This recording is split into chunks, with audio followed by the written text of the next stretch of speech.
Cuando suena Radio Eleuteria, hay libertad.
Muy buenas noches, bienvenidos nuevamente a Radio Eleuteria. Soy Santiago Said y en la sesión del día de hoy estaremos presentando y analizando el libro Las dos culturas, así titulado. Es un libro compuesto por dos ensayos. El primero es de Charles Percy Snow, un físico y novelista británico, y su ponencia es titulada Las dos culturas y la revolución científica, dictada en la Universidad de Cambridge el 7 de mayo de 1959 a las 5 de la tarde en el Senate House de la ciudad como parte del ciclo de conferencias de Reed. Y el segundo texto que compone este libro es escrito por Frank Raymond Lewis. Es una respuesta a la conferencia de Snow titulada Dos culturas, signos de interrogación, la significación de Charles Percy Snow. Frank Raymond Lewis era un crítico literario y profesor de literatura de Downing College de Cambridge, y este libro, en su unidad, representó algo muy polémico en el campo académico de Inglaterra.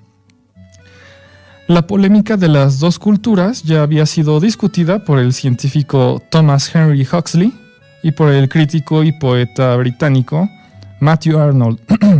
Huxley estableció en un principio una división tajante entre ciencias y artes. Por su parte, Matthew Arnold rebatió las afirmaciones de Huxley precisamente como ponente en la conferencia de Reed, dictada en el Senate House de Cambridge en el año 1882.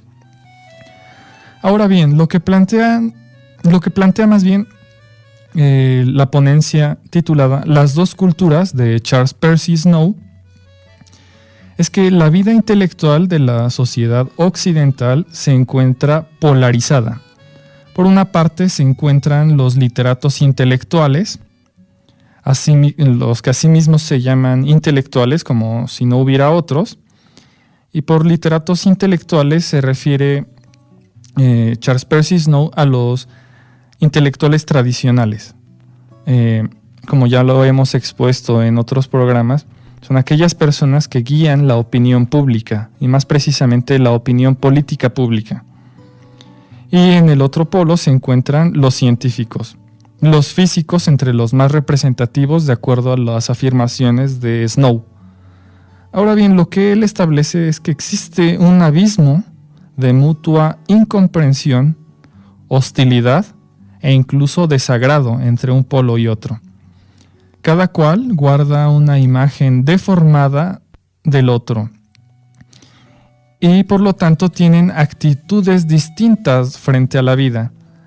Ahora bien, Snow afirma que la mayoría de los escritores famosos del siglo XX, como William Butler Yeats, Pound o Wyndham Lewis, no eran solo políticamente torpes, sino malvados, y él afirma que la influencia de lo que representaron posibilitó lo que fue Auschwitz.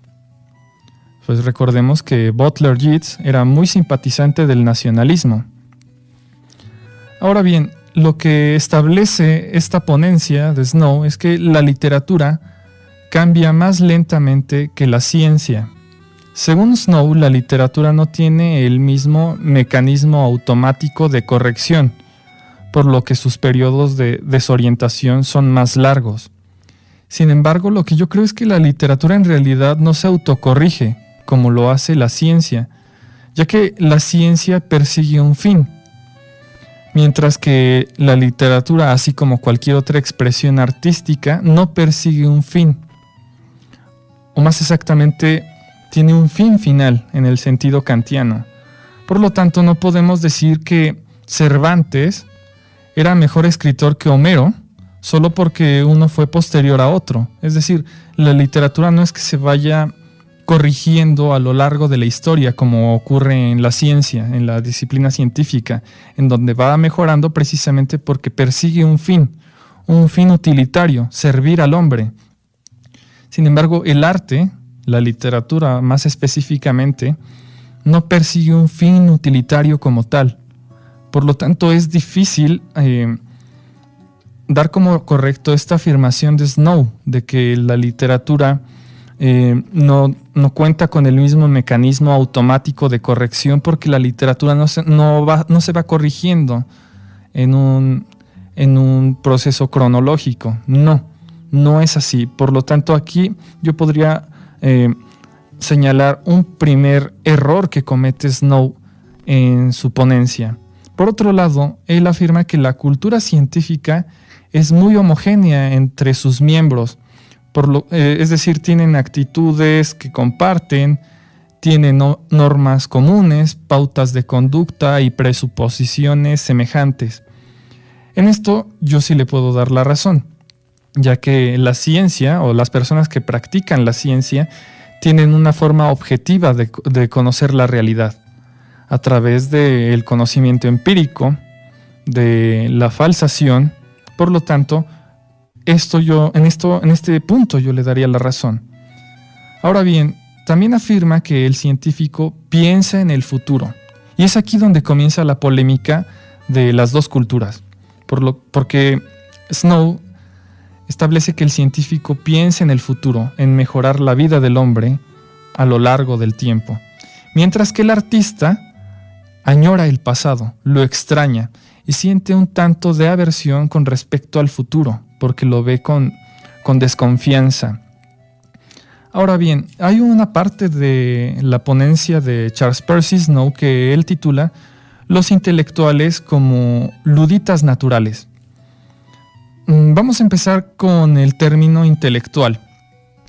El teórico más inmediato con respecto al concepto de intelectual es el mismo Antonio Gramsci. Ya lo hemos explicado en otros programas de Radio Eleuteria, pero no está de más explicarlo una vez más. Para Gramsci existían dos tipos de intelectuales. Estaba el intelectual tradicional y el intelectual orgánico. El intelectual tradicional era aquel intelectual que no estaba tan preocupado por los intereses de las clases populares, en términos muy sencillos y simples. Ese era el intelectual tradicional. Mientras que el intelectual orgánico es aquel intelectual que funciona como una especie de guía de la opinión pública y que sí está preocupado por los intereses de las clases populares porque su mismo nombre lo establece. Es un intelectual orgánico porque surge orgánicamente de la sociedad en donde nace. Es decir, está al tanto, está al pendiente de las problemáticas sociales que lo rodean. Está al pendiente de los problemas de su contexto. Ahora bien, el origen del intelectual se remonta a lo que es Francia, este hecho que ocurrió durante la Primera Guerra Mundial, me parece, o en este conflicto franco-prusiano, en donde el capitán Alfred Dreyfus fue encarcelado y llevado a la Isla del Diablo, acusado de traición, de traicionar a Francia por Prusia, y se estableció que, bueno, realmente no había sido porque fuera un traidor, sino por sus orígenes judíos. Entonces, todos aquellos escritores, artistas que respaldaron la inocencia de Alfred Dreyfus, fueron definidos como intelectuales. Ahora bien, es algo que ya también he explicado en programas anteriores. Nos hemos preguntado por el hecho de que la gran mayoría de escritores occidentales, a partir del siglo XX para acá, en su mayoría, no estoy diciendo que todos, pero en su mayoría, en su gran mayoría, son simpatizantes de políticas de corte socialista. Los casos abundan. Como nombres inmediatos que me llegan a la cabeza, pues estaría Hemingway, estaría el mismo John Steinbeck, André Malraux, Jean-Paul Sartre, todos ellos.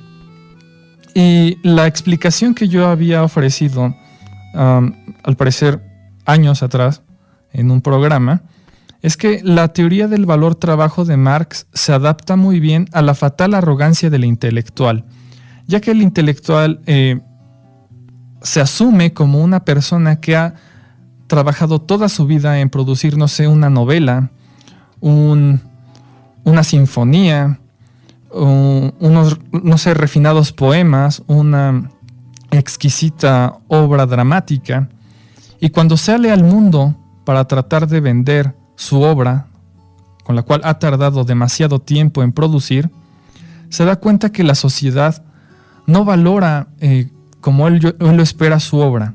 Por lo tanto, se siente defraudado de aquellas grandes masas que no saben apreciar el trabajo intelectual en el que él ha tardado demasiado tiempo en realizar. Y la teoría del valor trabajo de Marx se adapta muy bien a los intereses, digamos, egoístas del intelectual promedio, ya que él plantea que, bueno, cómo no valoran su obra, pero valoran, no sé, cosas tan espurias, cosas tan banales, tan vulgares como una canción populachera, no lo sé, un videojuego, ciertas expresiones artísticas baratas, pero su obra no la valoran como él lo espera. Y aunque la valoren, él también cae en la fatal arrogancia de asumir el hecho de que no lo valoran al nivel que él lo espera, porque compara también su nivel de aceptación con respecto a lo que podría ganar un empresario que, no sé, venda comida rápida o cosméticos. Por lo tanto, el intelectual es un barril sin fondo de halagos. Ahora bien, otro hecho es que el intelectual se asume como la fuente de la verdad y de la información. El intelectual se asume como aquella persona que piensa más que los demás, es más inteligente, maneja más información y mejores ideas. Y llega el punto, como lo dice Hayek, de caer en la fatal arrogancia, de creer que él conoce las necesidades de los demás mejor que los demás conocen sus propias necesidades.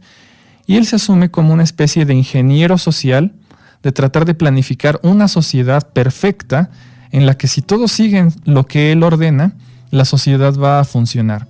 Entonces, caemos en el hecho de que no es necesario que nosotros pensemos, porque ya tenemos a un intelectual que piensa por nosotros. Únicamente debemos de ser obedientes porque él piensa por los demás.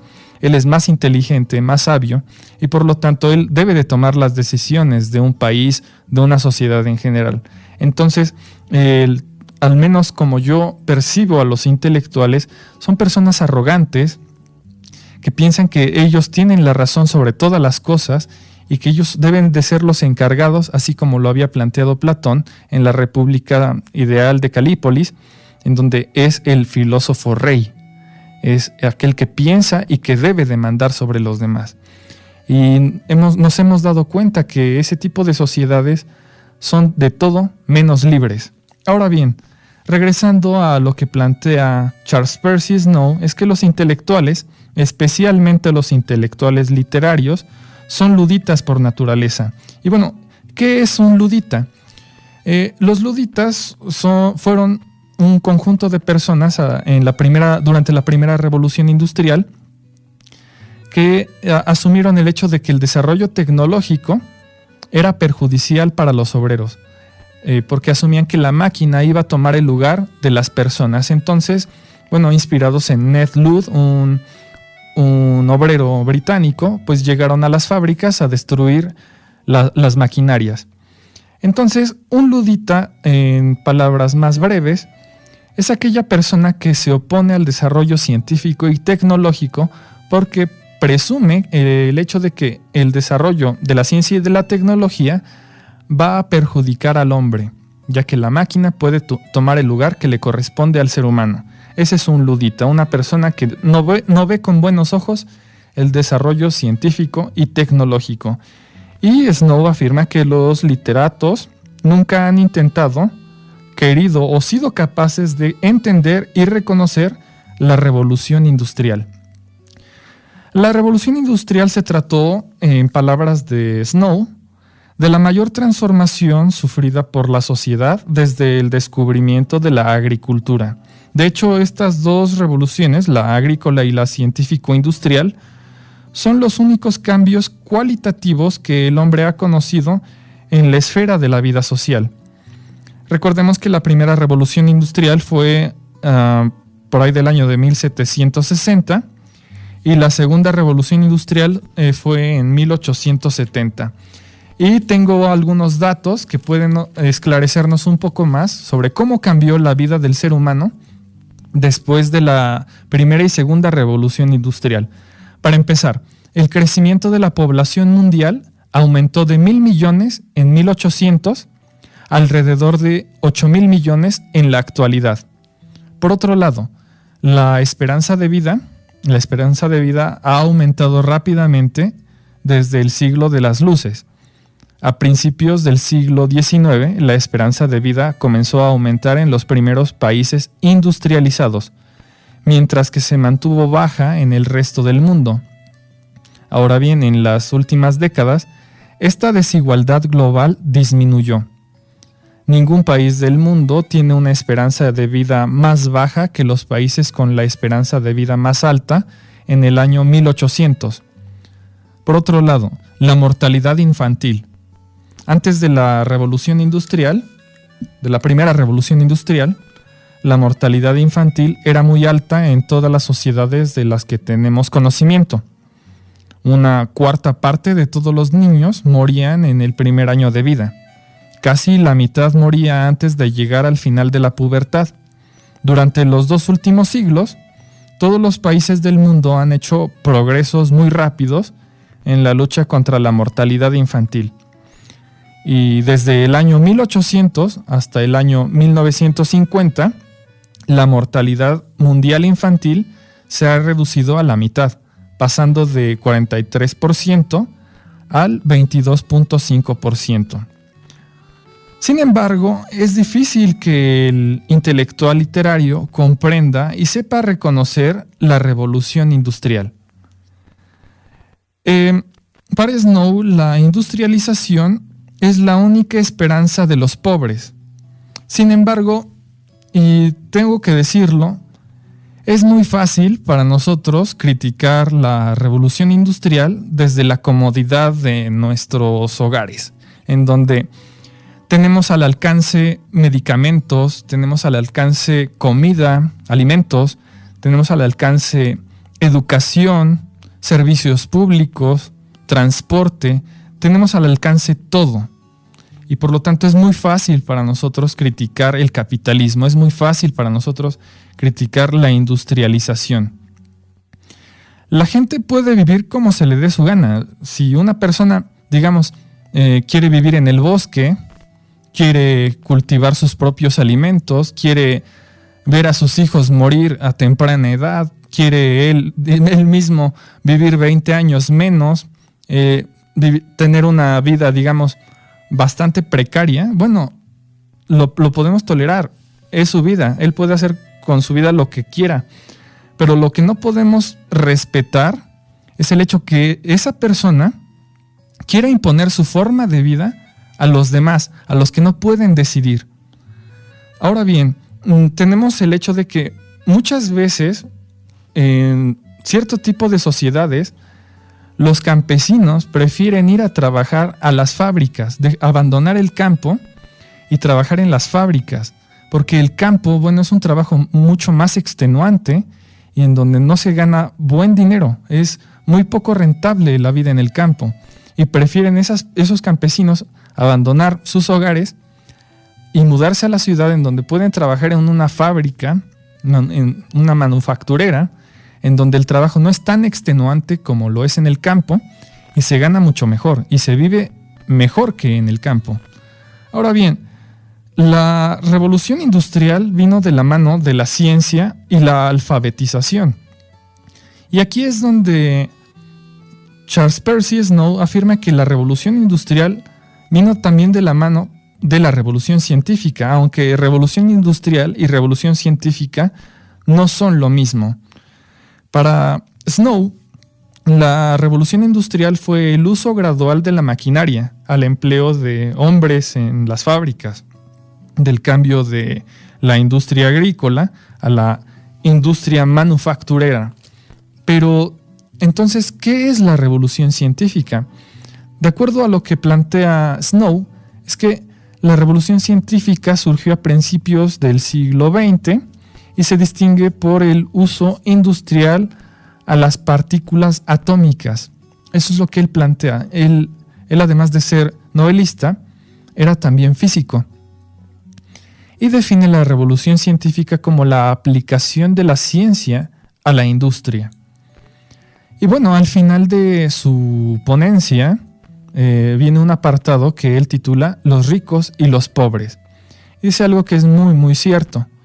En ese año, que era el año de su conferencia en Reed, 1959, él indicó que los países ricos son aquellos países que se han industrializado más, y los países pobres son aquellos países que no han logrado el nivel de industrialización de los países ricos.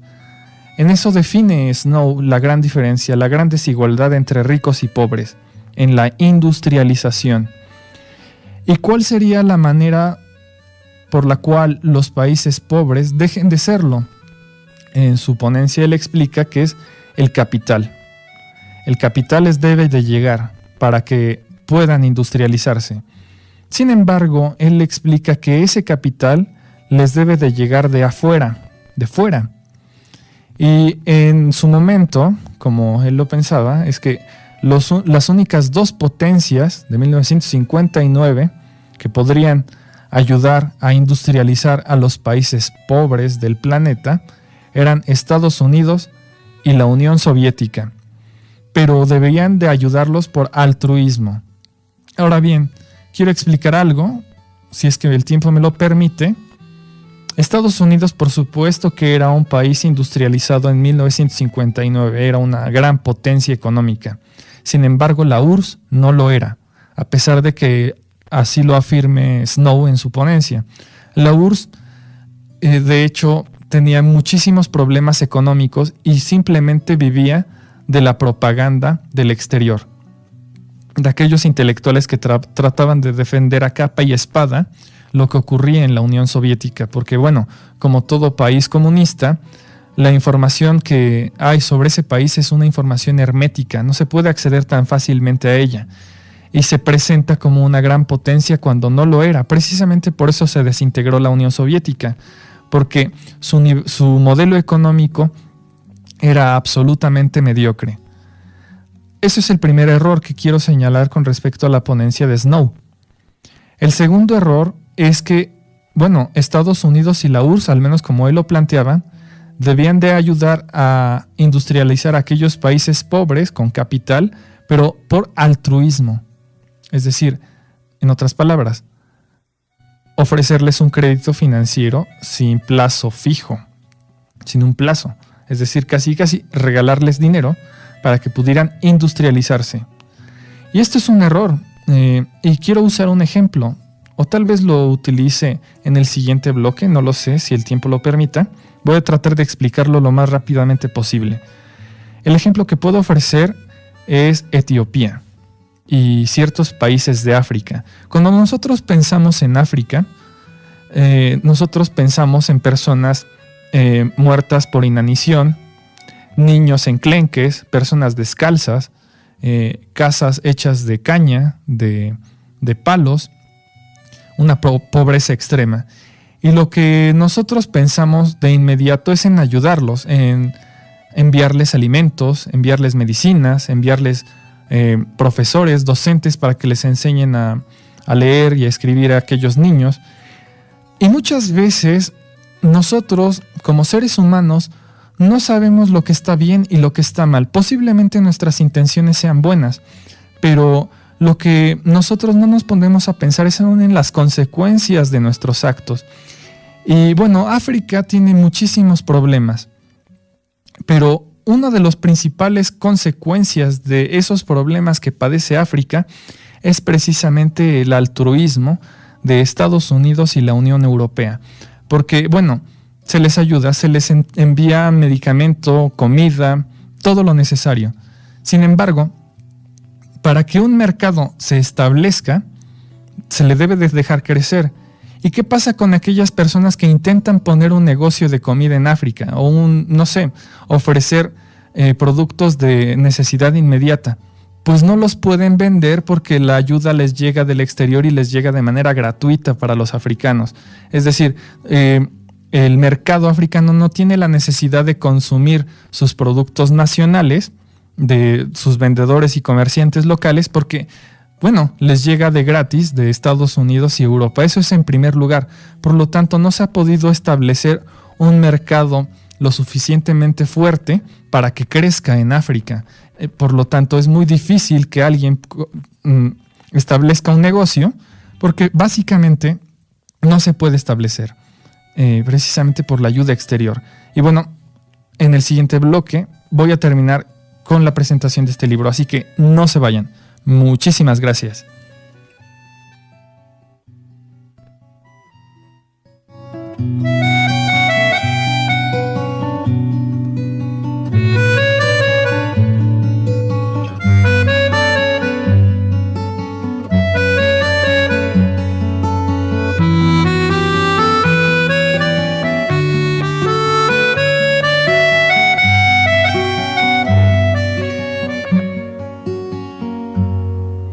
Estás escuchando Radio Eleuteria, la verdad que lleva a la libertad. Cuando suena Radio Eleuteria, hay libertad.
Un rincón libertario. En donde quiera que hay libertad, ese es mi lugar. Hola, soy Eleuteria, y hoy les deseo recomendar la novela titulada 1985, escrita por Anthony Burgess. el autor combina dos respuestas a la novela de George Orwell, 1984. La primera parte de este libro es un análisis penetrante a través de una serie de diálogos, parodias y ensayos, donde el autor enfoca una nueva luz en lo que él llamó un códice apocalíptico con nuestros peores temores. La segunda parte es la propia visión del autor, escrita en 1978. En ella, ensarta juntos el presente y el futuro para describir un estado donde la vida es algo que se sufre más que se vive. En conjunto, ambas partes de este libro constituyen la obra más peculiar de uno de los escritores más preclaros, imaginativos y dotados del siglo XX. Anthony Burgess nació en Inglaterra en el año de 1917. Tuvo una intensa carrera como educador en Gran Bretaña y Malasia entre 1946 y 1960. Su actividad creativa se desarrolló tanto en el campo de la literatura como en el de la música, alcanzando justa fama como compositor. Escribió música de cámara y algunas obras para orquesta, y publicó entre otros libros un ensayo sobre James Joyce, un panorama de la ficción contemporánea, y varias novelas, como Trilogía Malaya, Miel para los osos, El doctor está enfermo, Los poderes terrenales, Sinfonía napoleónica, Trémula intención, La naranja mecánica, El derecho a una respuesta, entre otras. La mayor parte de su obra literaria se encuentra fuera del campo de la ciencia ficción y de la literatura fantástica, aunque su obra más conocida se inscribe precisamente en este género literario. Esta fue la recomendación de la noche. Y, como siempre, les deseo libertad.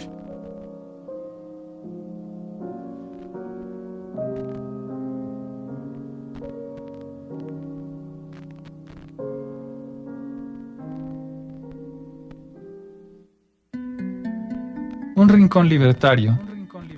En donde quiera que hay libertad, ese es mi lugar.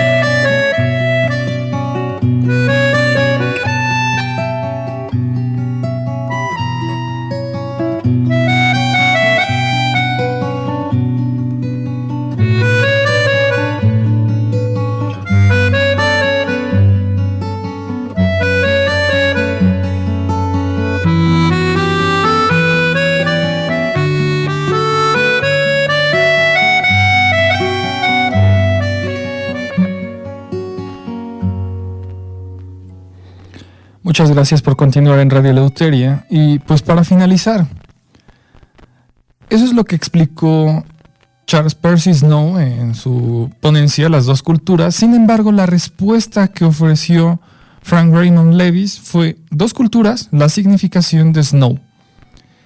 Y él lo acusa a Snow de no hallar pruebas de su vocación científica en su obra literaria. Fue un ataque personal que hizo Lewis a Snow. Y bueno, esto se le conoce como falacia de los orígenes o falacia genética.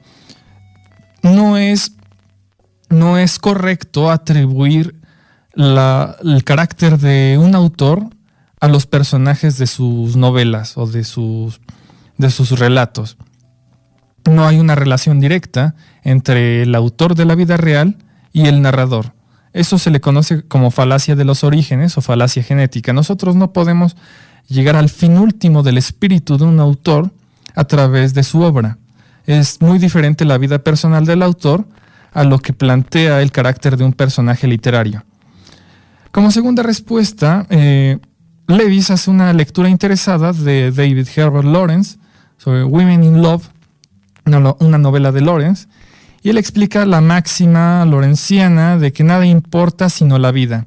Es una respuesta un tanto mordaz que le trata de hacer a Snow. Sin embargo, no se pueden comparar escritores tan distintos. Lawrence era un tipo de escritor, mientras que Charles Percy Snow era otro tipo de novelista. Y por lo tanto, yo determino que es una lectura interesada de Lawrence, porque lo que plantea Lewis es encontrar un fin axiológico, un fin filosófico en Women in Love. Y ya lo hemos mencionado muchísimas veces, la literatura no persigue un fin. En lo que sí estoy de acuerdo es en una respuesta que ofrece Lewis a Snow, sobre que Snow trata de decir que nosotros debemos de dejar de tener una vida individual por la esperanza social, es decir, dejar de preocuparnos nosotros mismos para ayudar a los demás. Y en esto sí estoy de acuerdo con lo que plantea Lewis, ya que si nosotros dejamos de interesarnos por nuestra vida individual, vamos a dejar de ser nosotros mismos. En lo que no estoy de acuerdo es que él trata de decir que no debemos de interesarnos tanto en la riqueza, sino en el bienestar. Y esto ha sido la justificación de todos los gobiernos autoritarios de corte socialista que nosotros reconocemos tan fácilmente en América Latina. Y finalmente, es una de las chorradas que plantea Lewis al final de su respuesta a la ponencia de Snow, diciendo que la riqueza no debe de ser tan importante si nosotros estamos interesados en el arte. Por lo tanto, nosotros debemos de desinteresarnos de la riqueza para buscar la inspiración en la vida. Así que bueno, esto me parece una chorrada, lo que plantea Lewis, pero bueno, esas son sus respuestas. No es necesario profundizar en ellas, ya que algunas son muy tontas, y escribe con un tono bastante agresivo a lo que afirmó Snow en Las dos culturas. Yo recomiendo muchísimo la lectura de este libro, Las dos culturas, tanto de Charles Percy Snow como de Frank Raymond Lewis. Es un libro publicado por la Universidad Nacional Autónoma de México en la colección Pequeños Grandes Ensayos. Yo recomiendo muchísimo su lectura. Es una polémica que se ha mantenido hasta nuestros días. Y pues bien, esto ha sido todo por esta noche. Yo agradezco mucho a La Voladora Radio por darme este espacio. Agradezco mucho a Rocío Castillo detrás de cabina haciendo este trabajo todos los días. Muchísimas gracias, Rocío. La artística quedó muy bella. Muchísimas gracias por ello. Tenemos una cápsula de recomendaciones de libros que nosotros vamos a hacer cada 8 días. Así que no se pierdan el próximo programa a través de Radio Eleuteria. Yo soy Santiago Said. Esto fue Radio Eleuteria. Que viva la libertad y la verdad. Hasta luego.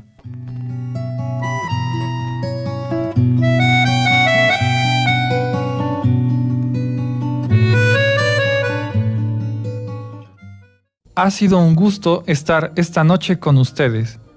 Pueden seguir a Radio Eleuteria en Facebook y YouTube. Radio Eleuteria. También pueden encontrar este y otros programas en www.lavoladora.org. Que viva la libertad y la verdad. Los esperamos el siguiente miércoles de 7 a 8 de la noche a través del 97.3 FM. Radio Eleuteria.